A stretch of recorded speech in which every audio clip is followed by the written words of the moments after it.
Alright, welcome back ladies and gentlemen to the Chupacabra tutorials channel. I'm your host Larry, and we're back for another Discord tutorial covering all of your personal user settings. And those are all the settings that are specific just to how it's all set up on your computer. So once you've got Discord installed and you've got it open, you'll notice there's a little gear down here in the bottom left-hand corner near your user profile picture that contains the little pop-up user settings when you hover over it. Give that bad boy a click, and this will open up all of your different settings. So the first tab is your account. This is things like what your username is, and it is possible to change this periodically. It also contains what your email is. It's also important that if you haven't yet, I would verify your email and maybe even toss a phone number in there to be able to make sure you can reclaim your account and add two-factor authentication. Down here at the bottom, you got a button to change your password.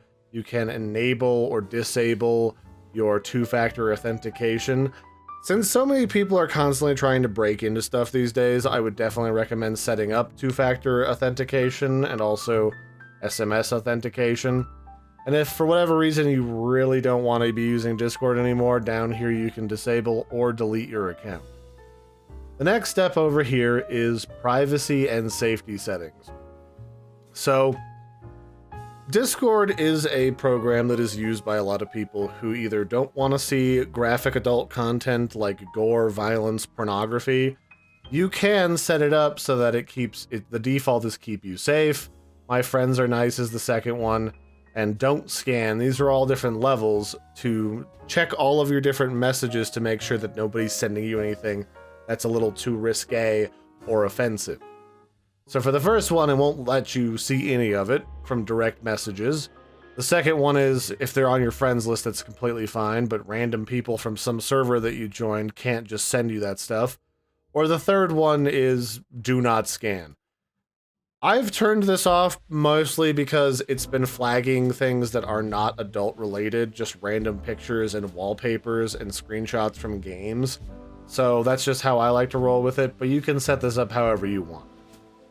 Now, this is something that you can set up to be universal, or you can set it up for individual servers. Allow direct messages from server members. So when you join a server, most of the time by default, you can just have other people message you like they're on your friends list with direct messages, unless you don't share a server with them anymore. You can turn this off so that you have to pre-approve everyone that sends you a message. Could be useful, it's up to you. This is also rules on who can add you as a friend. You can set it up so anyone can add you as a friend from anywhere. You can also set it up so that only people that know your friends can send you a friend request, or only people from a server. And these are all toggleable. But if you toggle everyone, it's going to enable these other two tabs as well. Rich presents allow your friends to join your game. So if you have it set up so that people can see what game you're playing right now, then you can set it up so that they can just join through Discord into your game. Same thing here, allow voice channel participants to join your game, same deal. It's pretty self-explanatory. And then down here, there's some more stuff like use data to improve Discord.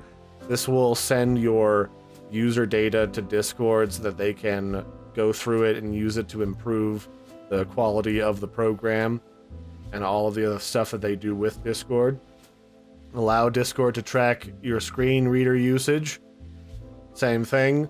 And use data to customize my Discord experience. This setting allows us to use information, such as who you talk to, the games you play, to try to customize Discord so that it can probably advertise stuff to you, let's be honest.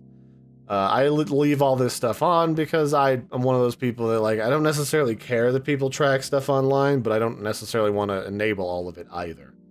And then down here, there's a bottom where you can request all of the data that Discord keeps on you and knows about you. That's mostly just advertising information, I'd imagine. So down here is Authorized Applications. These are all of the different things like bots or programs on your computer that are authorized or set up in some way in order to get access to your account, and it even details what kind of access they have to your account. These are things like bots, software on your computer, etc., etc. If for whatever reason you don't use these anymore, but they're still on this list, you can just click deauthorize at pretty much any time, and then they won't have access to your information anymore. Connections. This is a feature that you can enable that allows you to connect to different services outside of Discord and use those to find your friends' Discord accounts and then, you know, add each other so you can continue to talk even if you don't share a server together. I don't really necessarily like having everything connected to everything, so I just leave this off. But if you want to, you can click on each one of these individual services, log in, and they'll see if any of your friends have also logged in with Discord in order to figure out where they are. Discord Nitro is the paid program that you can pay for, like a premium version of Discord. This is where you can set up and control it. It allows you more emojis, personalized profiles, support for your server, rep your status. All that stuff is down here. You can upload bigger files. That's actually not a bad feature. It's too bad I don't really want to spend $5 a month on this. Then you can also get better video resolution, but my internet's slow, so I don't really have the ability to utilize this too fully. If you want it, it's $5 a month or $50 a year. You can subscribe yourself or gift a subscription to a friend. Server boosting. If you give people a bunch of boosts to their server, they get perks as if they were a server that's supported and sponsored by Discord. You can see all that stuff here. Gift inventory. This is stuff like if you've received gift codes from people, if you've got a gift code you want to give out to somebody, all that stuff will be seen here. I don't really do that. Billing information. If you spend any money through Discord, your billing information will appear here. Video or voice and video. This is where you set up your settings so that you can be properly heard by people and you can hear what everyone's saying. So for your input device, that's your microphone. You definitely want to make sure that it's set up so that you've got the one that you use all the time. Don't just leave it set to default, because that won't always grab the correct audio device. People won't be able to hear you. You won't be able to hear them. So make sure in this list of audio devices, you've got the current headset or headphones that you're using selected, and you've also got the current microphone. You can also control how loud it is. Do you need to boost other people because you have trouble hearing them? You can boost the output here. Your input is your microphone, so if other people are having trouble hearing you or you're too loud, you would adjust that here. Don't know what it sounds like? Click Let's Check. Hello, hello, hello, testing, testing, testing. You can hear exactly what you sound like there. It's actually kind of a useful feature. I use it quite frequently to check if my microphone is working. Discord actually has a pretty good automatic voice detection feature. It listens to see when you're talking and to try to guess which is background noise and which isn't. So if you want to use that, it works really well. If you want to manually set that, they also have a visual representation where you can kind of see when your voice would trip this setting so that you don't have too much background noise setting off your microphone. So just look and see, like, so that's about the background noise level of my office, and my voice kind of trips it right around here. And so now only my voice will trigger this. I honestly never have had any issue with the automatic filter, so I would leave that at that if you want to use that. Push to talk. You can set your push to talk. You can set the delay amount of how long it stays open after you stop pressing the key in milliseconds. And then you can click here to change, like, whatever button you want to use for your push to talk. I use the tilde key next to the 1 because not a lot of games I use uses that for anything. Similar to up above, you want to make sure that if you want to use a webcam, you've got the webcam set up correctly that you want to use. I've got a Logitech C920. You can test it here if you want. Now this is some advanced stuff. This is stuff that's actually kind of cool. This is a new advanced noise suppression system that tries to suppress background noise from your microphone. It's powered by this crisp technology. You can click here to read more about it. And they use the Opus codec, which uses a special open H.264 compression system from Cisco to make sure everything sounds nice. These are all pretty straightforward. Do you want to use this fancy codec? Do you want to use the fancy hardware acceleration? If you've got an older computer and Discord's causing it to freak out and glitch out, you might try turning this off. If not, I wouldn't worry about it. I would just leave this stuff turned on. Echo cancellation's great. Leave that turned on. Noise reduction is disabled when you're using noise suppression up here. You can turn that off and enable the advanced voice activity. I haven't really played with this much. I'm going to leave that turned on. Automatic gain control. This just kind of controls automatically how loud you are to try to make sure you're not blowing out anyone's ears. Enable quality of service, high packet priority. Basically, if your router's getting in the way of Discord and it's sounding bad, you can try to turn this on to give Discord's voice stuff priority. That can be handy if you're in the middle of peak hours and a bunch of people are using the internet at your home and you're having trouble hearing people. You can toggle this on. Voice attenuation lowers the volume of other applications when someone's talking. So you can say like, well, if I'm playing a loud game but I want to hear my friends, you can turn this up to like reduce the game's audio by 30% so that you can hear them. I leave that off because I just manually control my volumes on my computer. But if you like that and you don't want to mess with other programs, you can turn this on. You can set up so it's when you speak or just when others are speaking to you. Audio subsystem, you can use the standard one or the old version.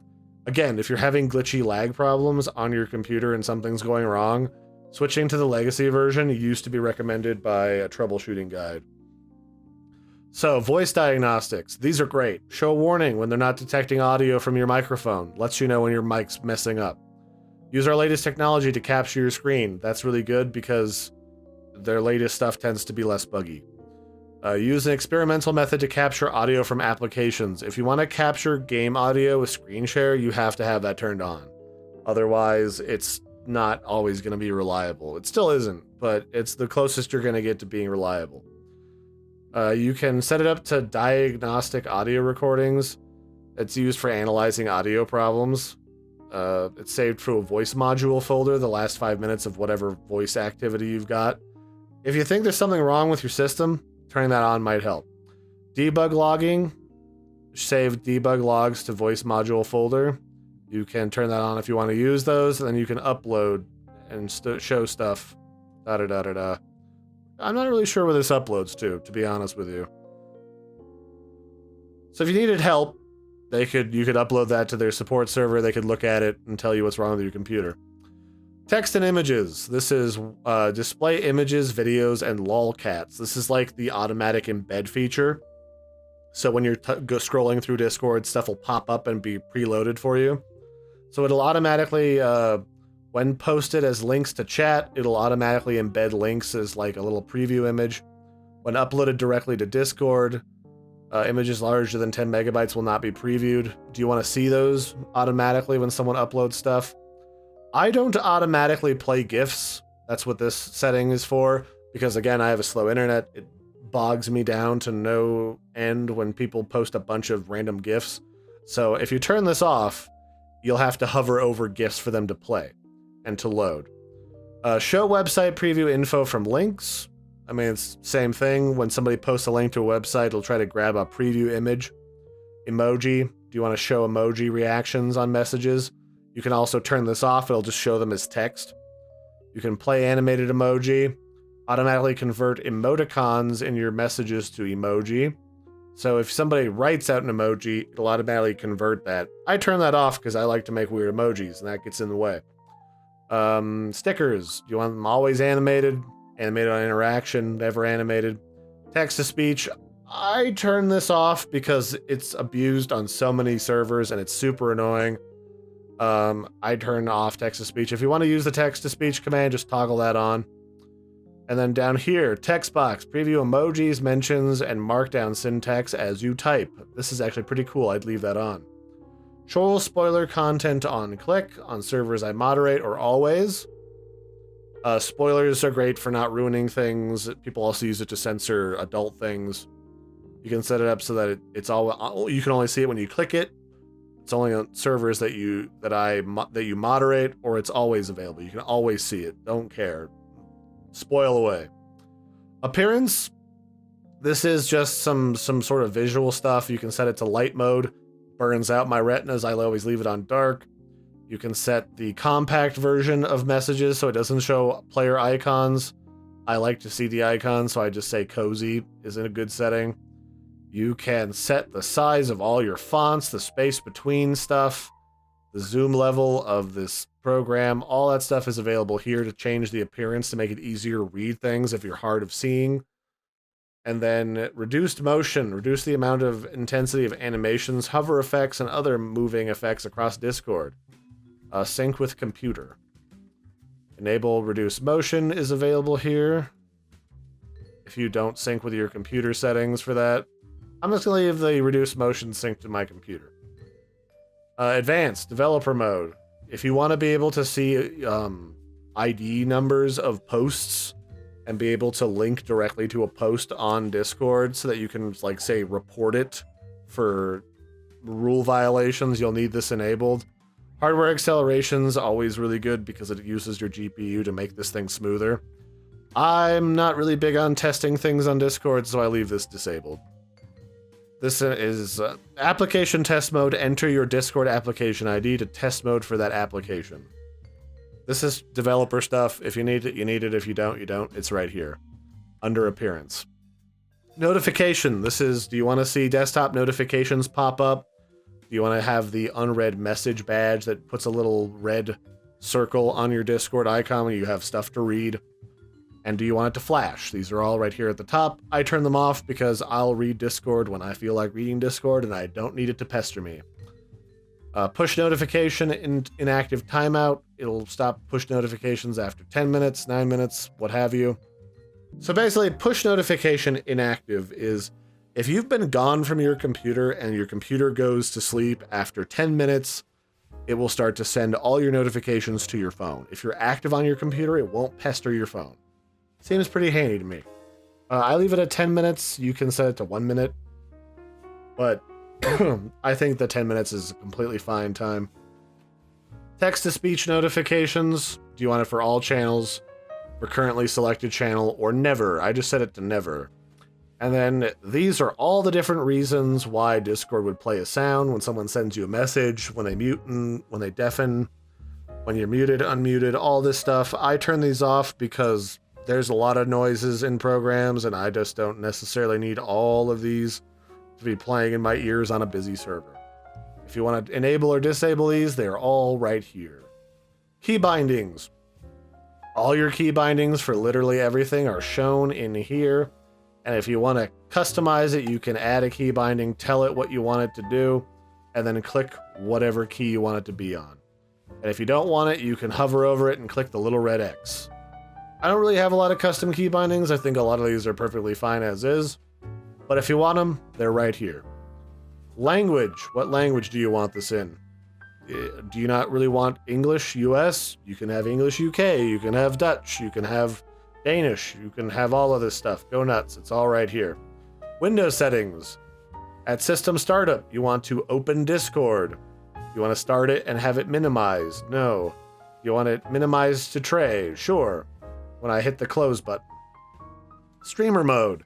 What is streamer mode? When you're doing something like I'm doing right now, it will put up a little blocker banner and say, like, you're in streamer mode, and it'll block a lot of personal information so that people can't use that to harass or dox you. Obviously, I can't show what's going on inside of this program if I have that enabled, but it'll let you hide personal information, hide invite links so that people can't sneak onto your server. It'll disable the sounds from Discord so that you're not getting spammed while you're trying to stream or record. And it disables notifications, all this stuff. So this is usually automatically enabled or disabled whenever Discord detects some type of recording software being turned on your system. If you don't want it, you can just turn it off either by that little banner at the top and clicking disable, or turning it off here. It's just nice because people won't be able to see stuff and you won't have to edit as much stuff out of your videos that might be personal. So far, really, there's nothing but in here that I really care too much about. Maybe I'll go back and censor the part of the phone number that's attached to this. I don't know. But I'm not too worried about it. So game activity. Do you want this to show what games you play? And do you want to enable or disable showing what games that you have registered are on your system that Discord could display? I just don't necessarily need to play a game and have a dozen people message me about the game, so I turned this off. What I'm doing is my own personal business and nobody else's. Overlay. Do you want a Steam or do you want the Discord overlay inside of your games? If you do, you can have it turned on there. You can set a key binding to lock or unlock it so you can drag it around in game. You can set it so that the avatar size is large or small, and then you can determine what corner it appears in. Basically, this is just a list of people who are in voice chat with you right now, and you can see their voices light up so you know who's talking. I'm pretty good at voice recognition. I generally don't use this. But you can mess with all these settings here, and you can even enable or disable having text chat notifications pop up because of the Discord overlay. I find that intrusive, and it can also lag certain games, so I turn that off. Changelog. This tells you what just has been updated in Discord since the last time you updated. It's kind of nice to be able to see what's going on. I guess the biggest thing lately was mobile screen share. Kind of cool. And they've also got inline replies. They've got new crisp voice blocking, background noise stuff. All that stuff is in there. Hype Squad. You can join the Hype Squad from here. And it helps you get a super secret newsletter, hype profile badge, squad challenges. I'm not really sure what Hype Squad is, but I don't participate in it. And then down here at the bottom, if you want to use Discord with your account and someone else is logged in, there's the logout button. Presto. And yeah, that is all of the user settings inside of Discord. And have walked through and explained so it's easy for you at home to grab this information and use it at home. I hope you find this helpful. Some people have been asking me for this tutorial for a while because some of these settings can be a little confusing, a little hidden, all that jazz. So until next time, I hope you found this helpful. I've been your host, Larry. Don't forget to like and subscribe, and I'll catch you later. Bye, everybody, and have a good one.